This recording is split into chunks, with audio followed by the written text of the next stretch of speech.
problems with enroll. Dozens of states reporting problems with the healthcare laws exchanges ahead of tomorrow's big opening. Dr. Ben Carson warns that this is just the beginning. Doctor, good to have you back. Those exchanges, though, regardless of what happens with the government tomorrow, will be up and running. You argue in a bumpy way, right? Well, yeah, they're not ready to go. And why would they be?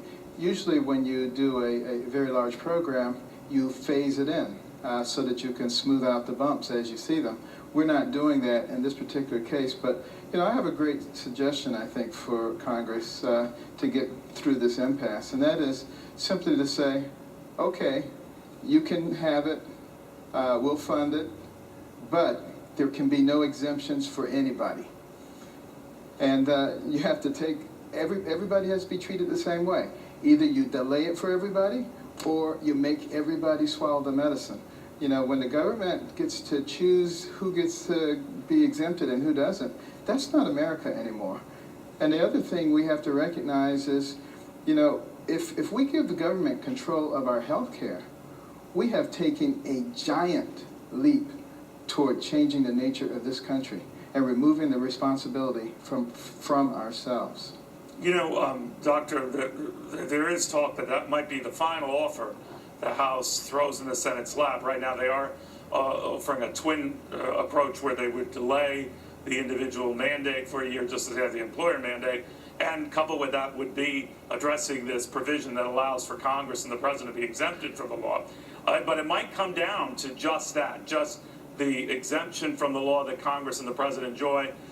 The Senate votes yea or nay on that, along with a clean budget resolution, and that wouldn't put the Senate Majority Leader in a pickle, but he might still argue, Doctor, well, we asked for just something clean, to not address any of the health care law provisions or strategies, and use that as cover. Would that be enough?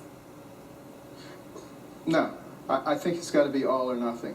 You say, this is the Patient Protection Affordable Health Act, and it has to be enacted for everybody the same way. We're not playing favorites with anybody. And if you want to do that, go right ahead. And the fallout will be of such nature that I don't think the Democrats would actually decide that they wanted to do that, because they would know it would put them in a very bad light. And, they play hardball. You have to play hardball with them. Well, by the way, Doctor, I'm sorry, I don't want to jump in. We're just getting word now that the President is pushing back his cabinet meeting and will deliver a statement at 4:45 p.m., about a half an hour from now. Any guess what you think he's going to say? Yeah, he's going to probably demonize his opponents and talk about how wonderful this is. But, again, as I've repeatedly said, what we're really dealing with is a question of what kind of nation we want to be. Do we want to be a nation that is centric to the people or that is centric to the government? This is the defining argument in that war. And, the people really need to weigh in here. I know a lot of them have already. I see a lot of them every place I go. But people really need to make themselves heard here. Dr. Carson, thank you. Very good seeing you again. Bring you up to speed here. You're looking live at the White House.